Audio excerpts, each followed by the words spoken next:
Done done हां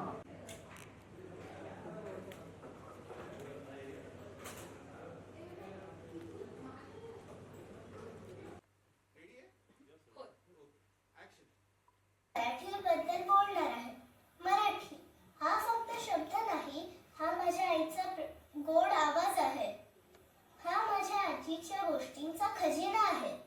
हा माझ्या आबांचा प्रेमळ शब्दांचा आधार आहे. मी जेव्हा पहिल्यांदा आई म्हटलं ते मराठीत. मी जेव्हा पहिल्यांदा कविता म्हटली ते मराठीत. अहो, मी जेव्हा पहिल्यांदा स्वप्न पाहिलं तेही मराठीतच. मराठी माझ्या मनाची भाषा आहे. मराठी माझ्या हसण्यात आहे. मराठी माझ्या जगण्यात आहे. मराठी माझ्या प्रत्येक छोट्या मोठ्या स्वप्नात आहे. आपल्या महाराष्ट्राला खूप मोठा इतिहास आहे.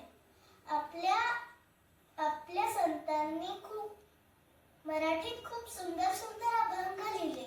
आपल्या शिवाजी महाराजांनी मराठीचा सन्मान वाढवला. मराठी फक्त बोलायची भाषा नाही, मराठी आपल्या संस्कृतीची शान आहे. आपले सण, आपली परंपरा, आपल्या गोष्टी, आपल्या कविता हे सगळं मराठीतच किती छान वाटतं. आपण आजही इंग्रजी शिकतो, मोबाईल वापरतो, हे गरजेचं तर आहेच, पण त्याच्यासोबत आपली भाषा जपणं हे पण गरजेचं आहे. कारण माझे आबा म्हणतात, भाषा टिकली तर संस्कृती टिकेल. मराठी माझ्यासाठी काय आहे? कधीही न सुटणारं हुमाने मराठी. कळतं पण वळत नाही, ती त्याची घोट मेल्याशिवाय जात नाही.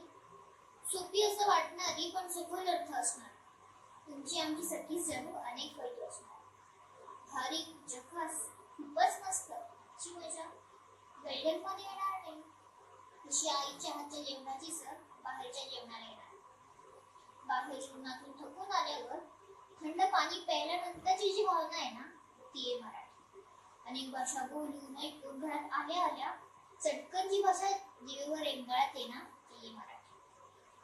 आपल्या तो गाव्या लिहिल्याचं ते काढतं. गाजराची मुंगी वाजली तर वाजली, आता मोडून खाली. विनोदी पण सत्यस्थिती दर्शवणार. द्वंद्व वादातून ठसा उमटवणार. दोन्ही बाजूंचा विचार करवणार.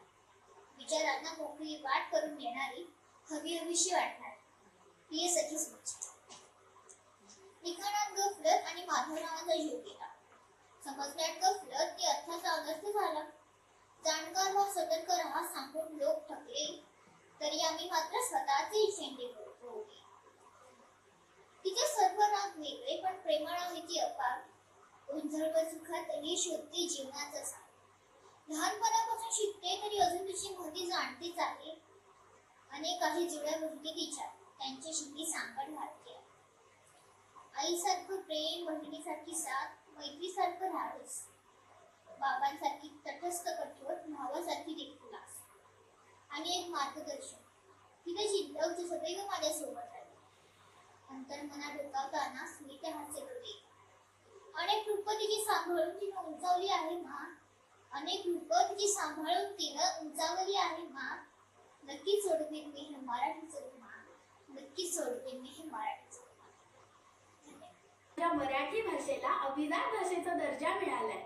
आपण नेहमी म्हणतो ना, आपण बोललो नाही तर मराठी भाषा जगणार कशी. पण मग आपल्याला असं का वाटतं की आपल्या बोलण्यामुळे मराठी भाषा जगणार आहे? ती जगतेच आहे, उलट आपण तिच्यावर जगतोय हे लक्षात घ्यायला हवं. अहो, आज आपली मराठी भाषा ही एक समृद्ध भाषा आहे. 1500 वर्षांपेक्षा जास्त काळ इतिहास असलेली, सातपुडा पर्वतरांगांपासून कावेरीच्या पश्चिमेकडील प्रांतांपर्यंत, उत्तरेस दमण पासून दक्षिणेस गोव्यापर्यंत सगळीकडे मराठी भाषेचा विस्तार झालाय.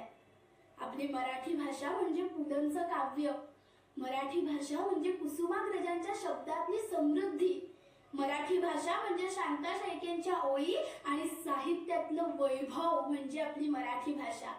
आज जर आपली मराठी भाषा नसती तर शिवरायांचे चरित्र, संतांची गाथा आणि हिंदूंची व्यथा आपल्याला मांडताच आली नसती.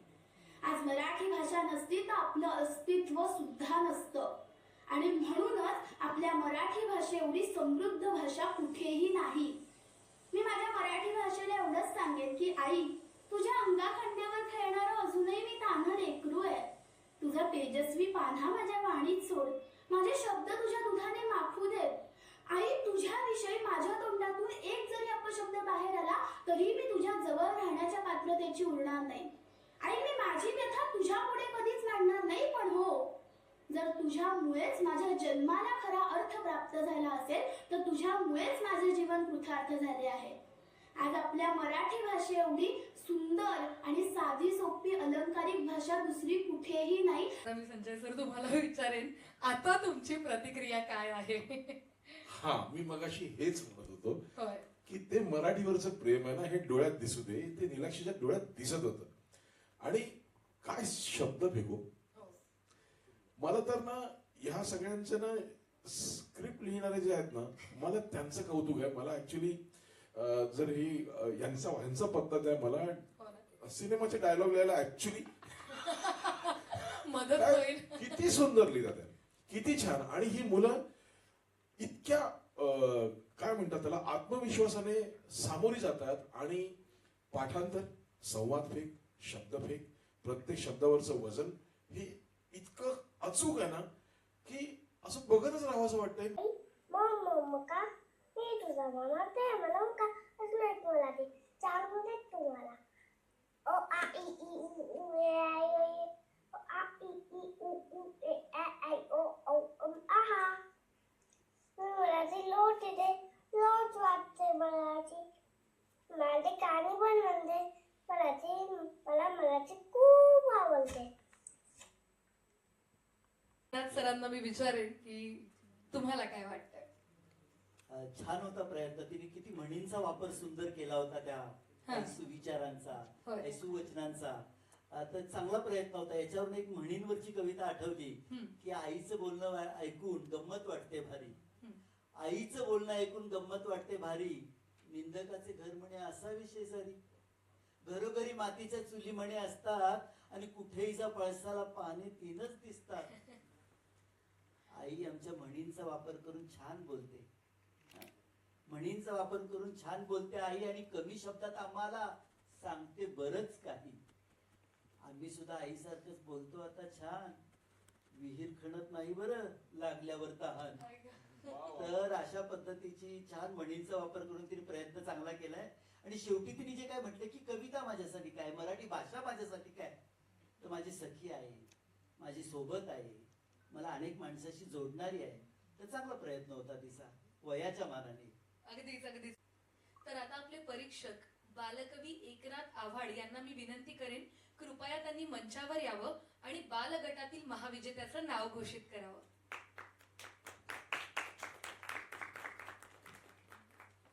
सर या. नमस्कार. नमस्कार.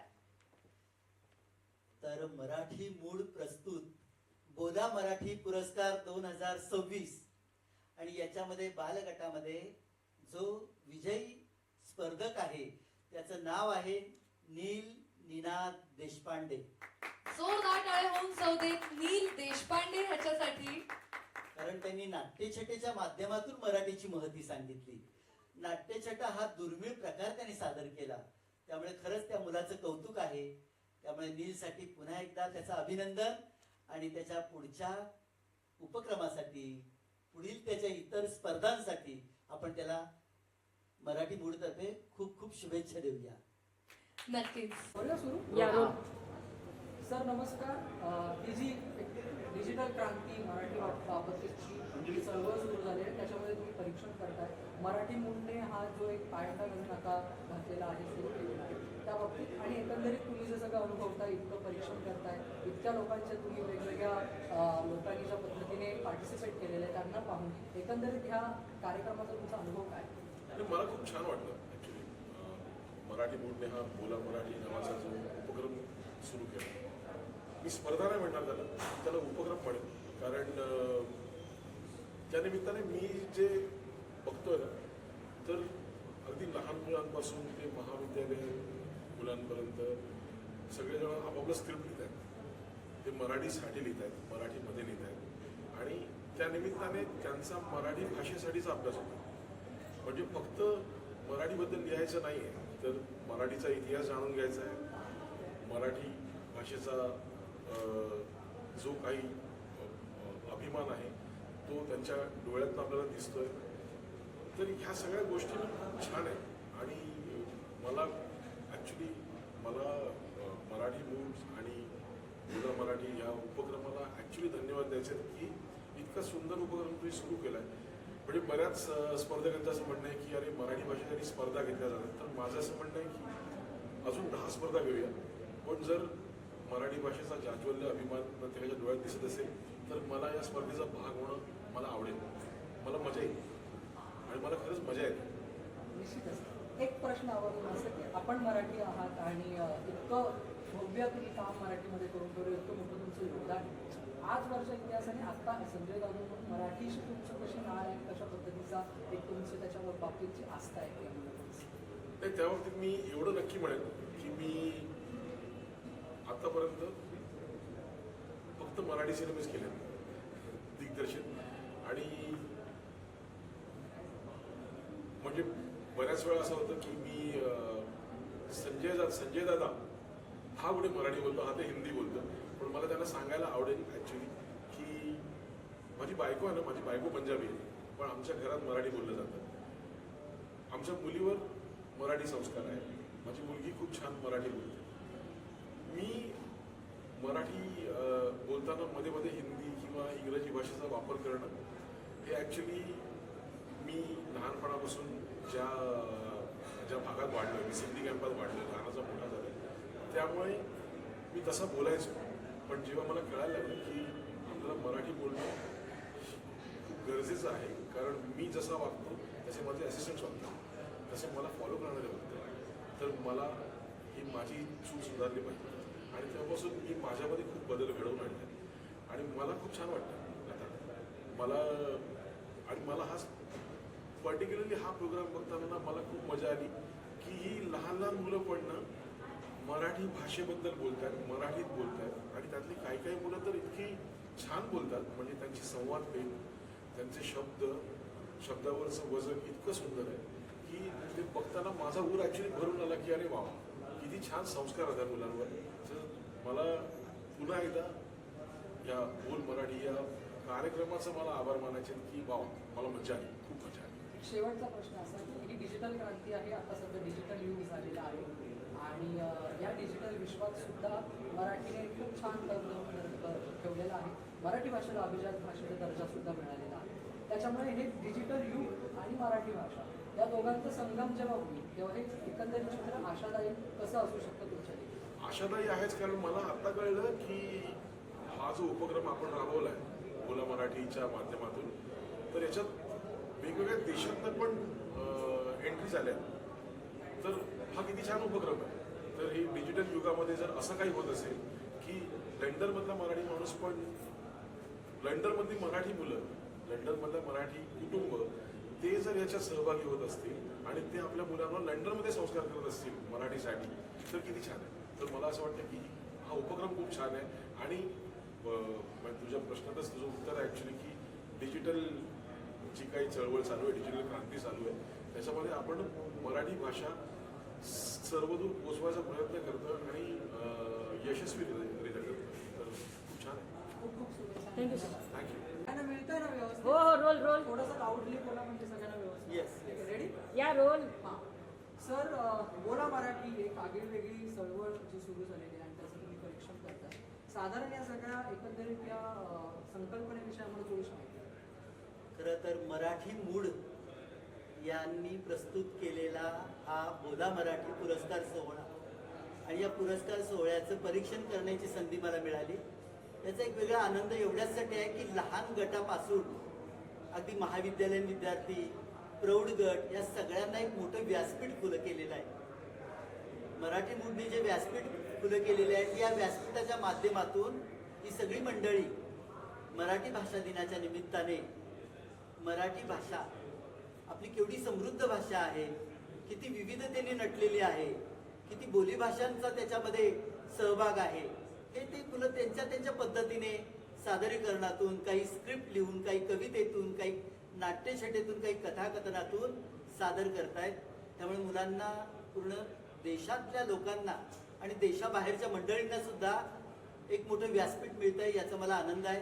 त्यामुळे मी मराठी मूळचे आणि त्यांच्या या बोला मराठी या स्पर्धेचे मनापासून अभिनंदन करतो. त्यांच्या या उपक्रमाला शुभेच्छा देतो. सर, तुम्ही स्वतः इतके मोठे साहित्यिक आहात आणि आपली मराठी भाषा मायबोली मराठी भाषा आहे. एकंदरीत आता जे सगळं वातावरण दिसतंय मराठी संघर्ष आणि या सगळ्या गोष्टी ज्या घडत आहेत, त्याच्यानंतर एक साहित्यिक म्हणून आणि मराठी भाषिक म्हणून तुम्हाला काय वाटतं? तुमचा हा सगळा एकंदरीत याच्यावरती काय म्हणतो? मला असं वाटतं की प्रत्येक माणसाने मराठी ही भाषा केवळ उत्सव किंवा आपला जागतिक मराठी भाषा दिन हा केवळ उत्सव म्हणून एका दिवसापुरता साजरा न करता तो आयुष्याचा आपला भाग बनवला पाहिजे. मी सगळ्या मराठी बांधवांना एवढं सांगेल की प्रत्येक महिन्याला आपण जेव्हा जमा खर्च करतो हिशोबाचा, की बाबा किराणा मालाचे एवढे पैसे, घराच्या बिलाचे, लाईट बिलाचे एवढे पैसे, तर आपण पुस्तकांसाठी सुद्धा काही पैसे राखून ठेवले पाहिजे. आणि मराठी भाषेतली पुस्तकं दर महिन्याला आपल्या घरात आली पाहिजे. लहान मुलांच्या हातात पुस्तक दिलं पाहिजे. आपली मुलं वाचत नाही असं आपण म्हणतो, पण आपण त्यांना वाचताना दिसतो का? त्यामुळे घरामध्ये मराठी भाषेचं पुस्तक जर आलं, मोठी मंडळी वाचताना दिसली, तर मुलं सुद्धा नक्कीच आपलं अनुकरण करतील, वाचतील. त्यामुळे मराठी भाषा जर आपल्याला येणाऱ्या पिढीमध्ये रुजवायची असेल, वाढवायची असेल, फुलवायची असेल, तर मोठ्यांनी आपल्याला मुलांना पुस्तकांकडे नेलं पाहिजे, पुस्तकांपर्यंत नेलं पाहिजे, त्यांना पुस्तकं हाताळू दिले पाहिजे. आणखी सगळ्यात महत्त्वाचं एक लेखक म्हणून मला वाटतं की आपण मराठी भाषेची सुरुवात आपल्या घरापासून केली पाहिजे.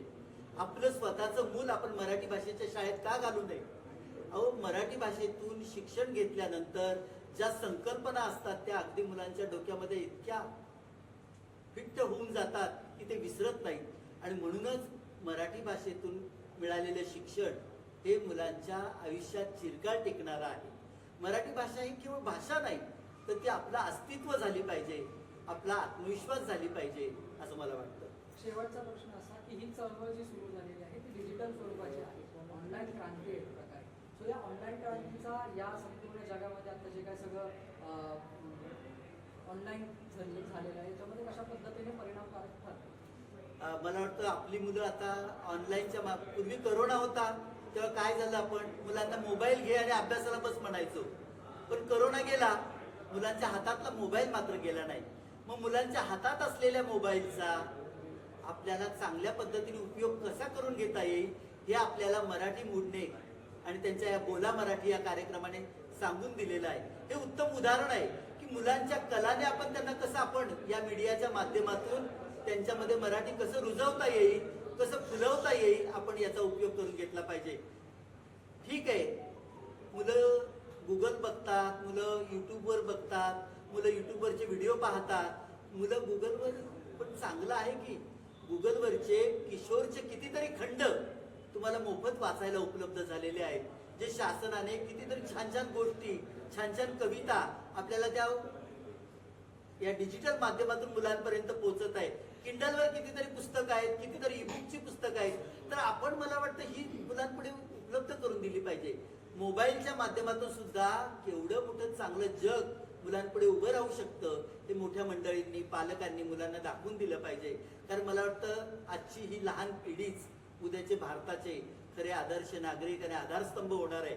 आणि या मुलांमध्ये मराठी रुजवलं, मराठी वाढवलं, मराठी फुलवलं तर आपल्याला या मीडियाच्या माध्यमातून, आजच्या तंत्रज्ञानाच्या माध्यमातून मुलांना आपल्याला मराठीच्या आणखी पुढे नेता येईल. आणि मला वाटतं मुलांमध्ये मराठीची आवड निर्माण करता येईल, पुस्तकांची आवड निर्माण करता येईल. जाता जाता मी एवढंच सांगेन की हे किती तांत्रिक युग आलं, डिजिटल युग आलं, तरी या माध्यमात जरी मुलं रमत असली तरी पुस्तकातून होणारा संस्कार हा चिरकाल टिकणारा आहे. या माध्यमाचा उपयोग करून करून आपल्याला मुलांना पुस्तकांकडे न्यायचं आहे, हे मात्र आपण विसरता कामा नये. खूप खूप धन्यवाद. आणि थोडंसं पीछे. या रोल रोल. ओके, खरं तर खूप खूप स्वागत जुनी. आणि मराठी मूळ एक जी आगळी वेगळी चळवळ आज करतायत मराठी संदर्भात, भाषे संदर्भात, बोला मराठी नावाने पुरस्कार ते जाहीर करतात. आणि जवळपास म्हणजे मी आता ऐकलं की पाकिस्तान असेल काही किंवा खूप वेगवेगळ्या राज्यातून, देशातून लोकांनी याच्यामध्ये पार्टिसिपेट केलेलं आहे. वेगवेगळ्या लोकांनी याच्यामध्ये, वेगवेगळ्या एजच्या ग्रुपने याच्यामध्ये पार्टिसिपेट केलं आणि त्याचं परीक्षण म्हणून काम तू केलेलं आहे. सो हा एकंदरीत अनुभव तुझा कसा होता? मला असं वाटतं की हा जो उपक्रम आहे, ही स्पर्धा जी आहे बोला मराठीची, ती खूप गरजेची मला का वाटते, कारण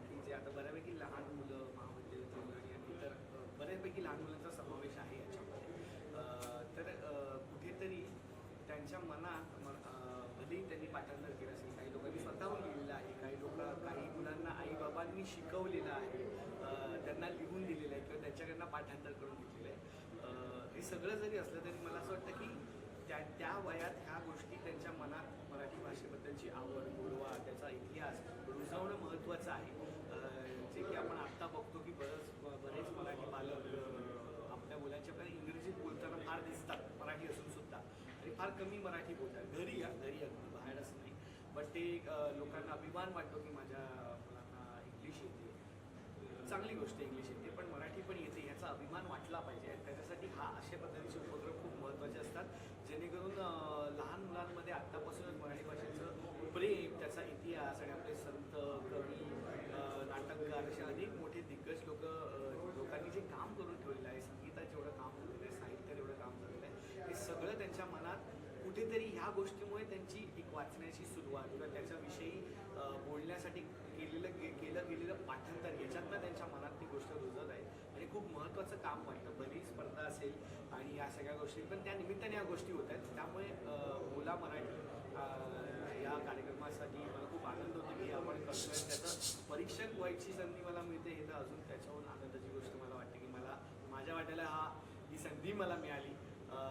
पण मला हे बघून, परफॉर्मन्सेस बघून आणि त्यांच्या सगळ्या ज्या पद्धतीने अभिनय करतायत किंवा त्यांची काही लोकांची भाषा इतकी स्पष्ट आहे या वयात सुद्धा, ती बघून खूप अप्रूप वाटतंय त्यांचं. आणि मला बोला मराठीची सगळी जी टीम आहे, मराठी मूळ, त्यांचं आभार मानायचे आणि सगळ्यांचं अभिनंदन पण करायचं. तुझ्यासाठी मराठी भाषा काय? कारण तुझं कॉन्टेंट अख्खा जवळपास मराठीतच आहे. तुझ्यासाठी मराठी भाषा काय? मला वाटतं मराठी भाषा, मला असं वाटतं की आत्ता जे काही मी काम करतोय, यूट्यूबला जे काही मी काम करतोय ते बऱ्यापैकी पूर्णच मराठी आहे. इंस्टाग्रामवरती पण मी मराठी, हिंदी असं दोन्ही माध्यमांमध्ये काम करतो. बट आज मला मराठी भाषेसाठी जसं की इथे बोलवलं तर बऱ्याच ठिकाणी बोलवलं जातं. इव्हन माझी जी कंपनी आहे ती मराठी माइंडेड नावाची माझी कंपनी आहे, त्याच्यामध्ये मी मराठी क्रिएटर्ससाठी बिझनेस आणण्याचा प्रयत्न करतोय, मराठी इन्फ्लुएन्सर्ससाठी बिझनेस आणण्याचा प्रयत्न करतोय, किंवा कारण की त्या भागात मला थोडंसं कमी काम होताना दिसत होतं. सो आता माझ्याकडे जी पॉवर आहे, फॉलोवरशिप जी आहे, त्याचा वापर करायचा प्रयत्न मी करतोय मराठी माइंडेड थ्रू. सो तशाच पद्धतीने मला असं वाटतं की मराठी भाषा ही खऱ्या अर्थाने माझी ओळख आहे एका प्रकारे. मला कुणी जेव्हा म्हणतं की अरे हा मराठी क्रिएटर आहे, तेव्हा मला खूप भारी वाटतं. मी नुसतं क्रिएटर, इन्फ्लुएन्सर असं म्हणतात, पण त्याच्या आधी मराठी क्रिएटर, मराठी इन्फ्लुएन्सर असं म्हणतात, त्यावेळेला भारी वाटतं. म्हणून असं म्हणेन की माझ्यासाठी मराठी भाषा म्हणजे ही माझी ओळख आहे. आता ही जी चळवळ आहे ऑनलाईन पद्धतीने केलेली, डिजिटल युगाचा वापर करून केलेली, त्याच्यामध्ये अधिकाधिक लोकांपर्यंत पोहोचल्या, लोकांनी त्याच्यामध्ये पार्टिसिपेट केले. तू अख्खं डिजिटल युग आता जगतोयस, खूप आधीपासून तू या डिजिटल युगाशी जोडला गेलेला आहे. तर या डिजिटल युगाचा आपल्या मराठी भाषेला अभिजात कीर्ती झालेलीच आहे. आणखीन लोकांपर्यंत पोहोचवण्यासाठी या डिजिटल युगाचा कशा पद्धतीने उपयोग होतो आणि त्या अनुषंगाने ही जी डिजिटल क्रांती यांनी घडवलेली आहे ती कशी परिणामकारक साधत होती? मला असं वाटतं की डिजिटल माध्यम हे 50%च अजून लोकांना कळलेलं आहे. 50% अजून अर्ध्या लोकांना कळलंच नाही आहे. लोकांना असं वाटतं की फक्त टाईमपास किंवा एक मजामस्तीसाठी हे आहे. ऑफकोर्स ते आहे, कारण ते सोशल मीडिया आहे, त्याच्यात तुम्ही तुमचे पर्सनल मुवमेंट्स, तुमच्या अचिव्हमेंट्स तिथे शेअर करता. बट हे सगळं बोलताना मला हेही सांगायचे की काही लोक त्याचा करेक्ट वापरसुद्धा करतात. आणि आत्ता ही जी क्रांती आपण म्हणतोय ती कुठे आहे? जे ऑन ग्राउंड असं काही आपल्याला मोर्चे किंवा आंदोलनं दिसत नाही, तर जे काही चालू आहे ते डिजिटली ऑनलाईनच चालू आहे आणि त्याचा इम्पॅक्ट पोचतोय. का होतं आहे हे हे डिजिटल जे आहे चालू आहे त्याचं जे पसरणं आहे ना, ते खूप सेकंदांमध्ये खूप फास्ट झालेलं आहे आणि त्याचा इतकं पटकन ते पसरणं हे खूप महत्त्वाचं आहे. त्याच्यावर तुम्हाला व्यक्त होता येतं, त्याच्यावर तुम्हाला मत मांडता येतं. हे त्याच्यामध्ये ऑफकोर्स ॲडव्हान्टेज आणि डिसएडव्हान्टेज दोन्ही आहे, दोन्ही बाजू आहेत त्याच्या. पण आपण त्याची जर पॉझिटिव्ह बाजू जर बघितली तर मराठीचं जे काय गोष्ट, मराठी भाषा वाढवणं किंवा त्याला मोठं करणं, ह्याच्यामध्ये डिजिटलचा तितकाच आपण उपयोग करून घेऊ शकतो आणि याचा फायदाही होऊ शकतो जर करेक्ट वेमध्ये वापरलं तर.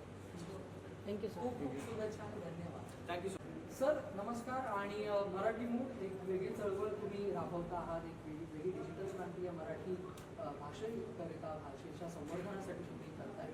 एक एकंदरीत या संकल्पनेविषयी कशी ह्याचा उगम झाला या संकल्पनेचा आणि कशा पद्धतीने हे आता सत्यात उतरले?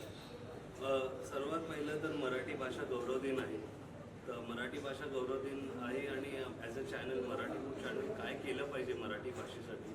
तर सध्या शाळांवर सिनेमे येत आहेत की मराठी भाषेच्या शाळा बंद होत आहेत, लोकांना मारलं जात आहे मराठी बोलायला लावायला. तर आम्हाला असं वाटलं की यार मराठी एवढी आपली छान भाषा आहे, ह्याच्यासाठी हे सगळं करायची गरज नाही आहे. आपण प्रेमाने लोकांना म्हणतात ना इन्स्पायर केलं पाहिजे की त्यांना मराठी बोलायची इच्छा झाली पाहिजे. आणि कुठेतरी म्हटलं इन्स्पायर करायला सर्वात चांगलं काय आहे तर बक्षीस. तर आम्ही विचार केला की आपण असं काहीतरी एक उपक्रम राबवूया ज्याने लोकांना वाटेल की अरे यार मराठी बोलली पाहिजे. आणि जसं तुम्ही बघितलं आपल्याकडे या स्पर्धेमध्ये अमराठी लोकांचे पण सहभाग आहे.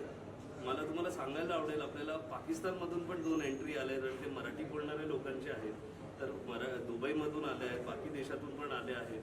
सगळ्यांना आपण पारितोषिक देऊ शकत नाही, पण एवढी मराठी बोलणारी लोक जगभर पसरली आहेत आणि आपल्याचकडे महाराष्ट्रात ती नाही होते. त्यासाठी एक छोटासा प्रयत्न होता की असा एक उपक्रम राबूया मराठी मूडकडून की लोकांना मराठी बोलायला अजून प्रेरित करता येईल. एकंदरीत आता ह्या संकल्पनेचं पहिलं वर्ष आहे आणि ते इतकं उत्तमरित्या तुम्ही पार पाडता आहात. येत्या 27 तारखेला अर्थात मराठी भाषा गौरव दिनानिमित्ताने ते आम्ही पाहायला मिळेल. परंतु आत्तापर्यंतचा तुमचा एकंदरीत अनुभव याच्यातून हे जे डिजिटल क्रांती ही जी चळवळ तुम्ही राबवत आहे ती किती परिणामकारक ठरते तुम्हाला काय वाटतं? सर्वात पहिलं तर बोलायला आम्ही काही क्रांती घडवत नाही, कारण आज मराठी भाषा बोलण्यासाठी काही क्रांती घडवायची गरज नाही. थोडंसं आपलं सगळ्यांनी बोलायला सुरू केलं तर सगळे बोलतीलच. खूप वर्षापासून जर तुम्ही बघितलं मुंबईत पारसी असतील, गुजराती असतील, मारवाडी असतील, सगळेच बोलत होते मराठी. ते आता थोडं आहे जे काही कारण आहे त्या राजकारणात आपण जायला नको. आणि उपक्रम म्हटलं तर आम्ही ॲज अ चॅनल जसं तुम्हाला बोलू फक्त मराठी अस्मिता आणि मराठी ह्याच्यावरच आम्ही अडकलो आहे आणि मला वाटतं तेच आम्ही करत राहणार. ह्या वर्षी आम्ही खूप छोट्या ह्याच्यावर केला. आम्ही फक्त 4-5 दिवसासाठीच हा इव्हेंट केला कारण आम्हाला बघायचं होतं की होतं काय. कारण आमची टीम छोटी, आमचं चॅनल नवीन आहे. एवढं सांगतो की जो प्रतिसाद मिळाला आहे पुढच्या वर्षी हा कार्यक्रम नक्कीच मोठ्या स्केलवर होणार, मोठ्या पद्धतीने होणार. ह्या वर्षी जेवढे एंट्र्या आल्या आहेत 4 दिवसात 2 दिवसात, पुढच्या वर्षी मला माहिती आहे आम्ही हा महिनाभर राबवू आणि खूप जास्त लोकांना हा प्लॅटफॉर्म देऊ आणि जास्तीत जास्त लोकांना मराठी बोलायला प्रेरित करू. हेच आमच्याकडून अपेक्षा आहे, ह्याच आमचा प्रयत्न आहे. क्रांती वगैरे काही नाही आहे. खूप खूप शुभेच्छा आणि धन्यवाद. खूप खूप ऑडिओ वगैरे कुठे एकीकडे नको ना बघू. सगळ्या कॅमेरामध्ये बघ, फक्त माझ्याकडे बघू. तर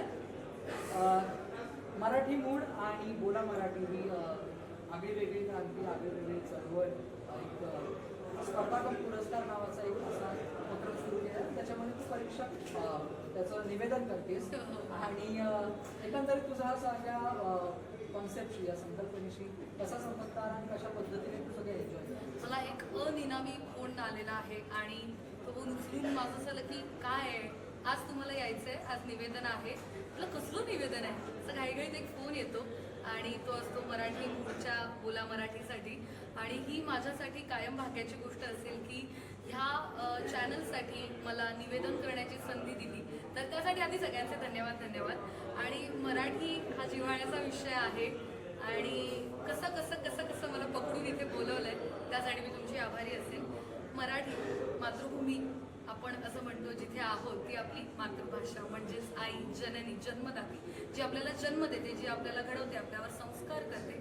ही भाषा कधी कुठल्याही पद्धतीने लुप्त पावत जाणं हे अजिबात सहन होत नाही.